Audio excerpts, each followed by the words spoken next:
Hello, this is Holly from AskHollyHall.com. Today we are going to talk to you about a very serious download in which I received around water.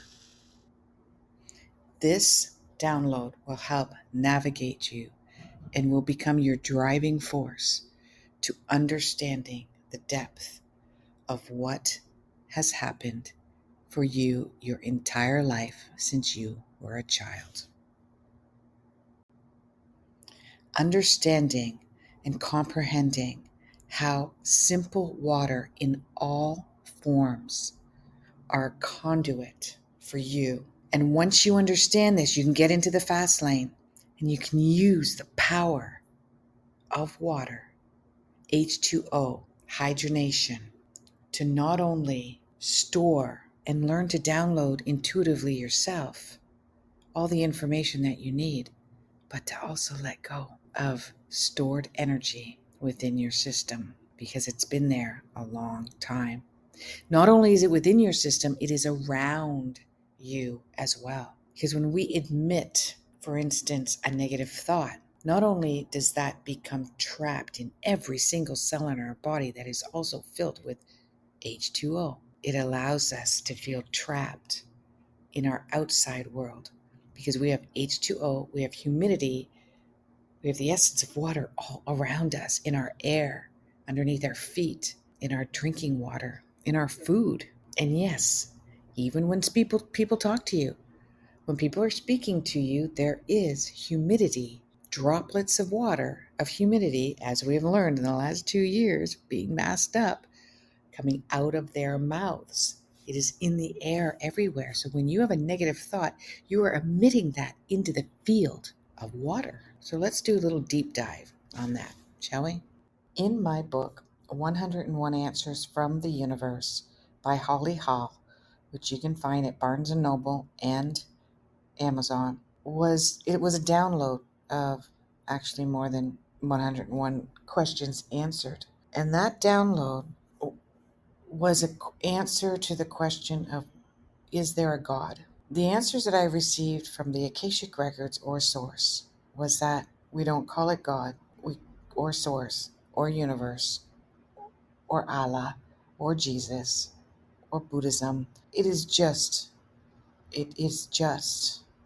but you can call it whatever you want because it doesn't matter to the energy. And that energy is love and compassion. Love and compassion resides in all of the empty space.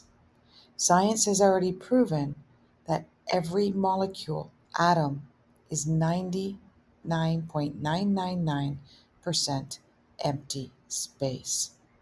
Even the hardest steel and dense rock is 99.99% space. You can look that up yourself. And so therefore water in its liquid form, frozen form, a form of mist or steam, dew, is also 99% space. So what does this mean? First of all, it travels, it changes form, and it's everywhere, in everything. Even the driest of dry has moisture in it, around it, on it. It can't escape it, and neither can you. So what does this mean? Why is this important that there's moisture in the clouds or in the atmosphere, or on the ground, or inside of you? Because that's where the data is. That's where the Akashic records are.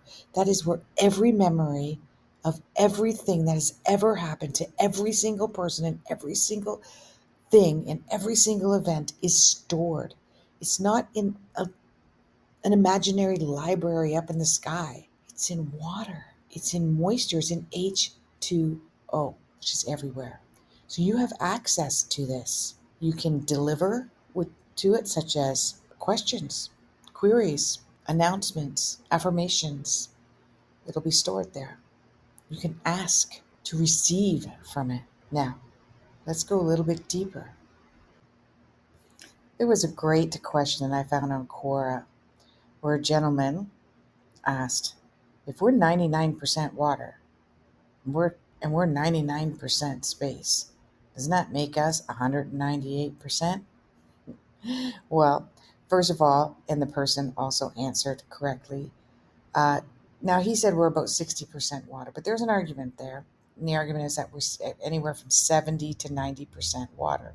Obviously, that really depends on how much water you take into your system via food and drink. It also determines how much you retain water, and that's another subject. But my clients who have a lot of water in their charts, such as Pisces, Cancer, Scorpio, etc., they retain a lot of water within their system, water retention, inflammation, fluid, swelling. And these people are extremely sensitive. Why? Because water is also 99% empty space, just like everything else. And it's in that space where love consciousness resides. And we're not talking romantic love. We're not talking, we're talking a deep love that is non-form, non-feeling, a God-like love, a spirit-like love. It resides in everything in this space. The interesting thing is that nothing can survive without water. No plant, no living thing can survive without this water. And so, therefore, here's the big moment. That's where consciousness resides. Our consciousness, where's consciousness? They haven't been able to scientifically prove where our consciousness is. Well, that was my download. Our consciousness resides in water.